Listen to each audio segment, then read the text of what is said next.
మిథున రాశి వారికి సాధారణమైనటువంటి గ్రహస్థితి గోచరిస్తూ ఉన్నది.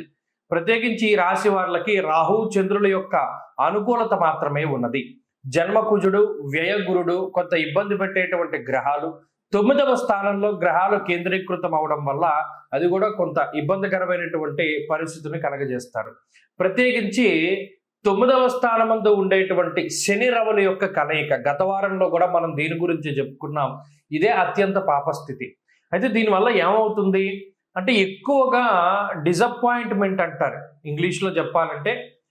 మనం అనుకున్నటువంటి వాటిని పూర్తి స్థాయిలో అచీవ్ చేయకపోవడం వల్ల, అవి పూర్తి స్థాయిలో అవ్వకపోవడం వల్ల మనం కొంత నిరాశ నిస్పృహలకి లోనవుతూ ఉంటాము.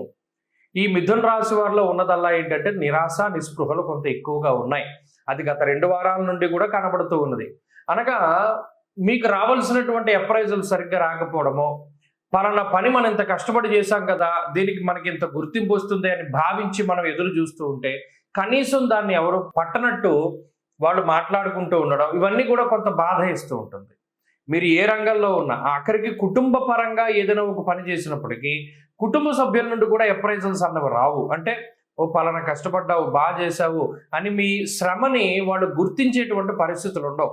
కాబట్టి మిథున రాశి వారు ప్రధానంగా ఏం చేయాలి, ఏదైనా కష్టపడితే పక్క వాళ్ళు మనల్ని మెచ్చుకోవాలి అనేటువంటి విధానాన్ని వదిలిపెట్టి మీ పని మీరు చేసుకుంటూ పోవాలి. మీకు నచ్చింది కష్టపడతాం, నచ్చలేదు వదిలేయడమే.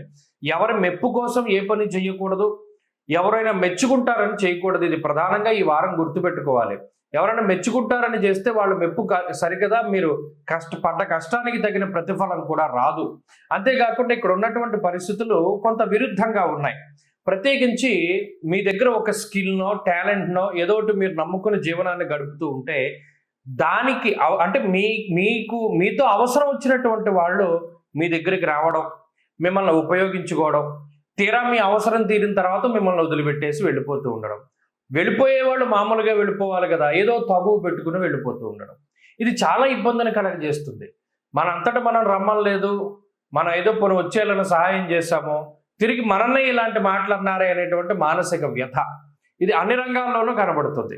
ప్రత్యేకించి ఆర్థిక పరమైనటువంటి లోటు ఈ వారం కనబడుతూ ఉన్నది. కాబట్టి ఆర్థిక విషయాలపై జాగ్రత్త అవసరం, ఆరోగ్య పరిస్థితులపై జాగ్రత్త అవసరం. ప్రత్యేకించి మానసిక స్థితిని చాలా ఉన్నతంగా పెట్టుకుంటూ ఉండండి. తద్వారా ఇటువంటి చిన్న చిన్న విషయాలు బాధించకుండా ఉంటాయి. మిథున రాశి వారి ఈ వారం మరింత అనుకూలమైనటువంటి ఫలితాలని సాధించడానికై సుబ్రహ్మణ్యేశ్వర స్వామి వారి యొక్క ఆరాధనే ప్రధానంగా చేస్తూ ఉండండి. ప్రతినిత్యము సుబ్రహ్మణ్య భుజంగ స్తోత్రాన్ని పారాయణ చేయండి. ఈ వారంలో కలిసి వచ్చేటువంటి రోజు శుక్రవారంగా చెప్పవచ్చును.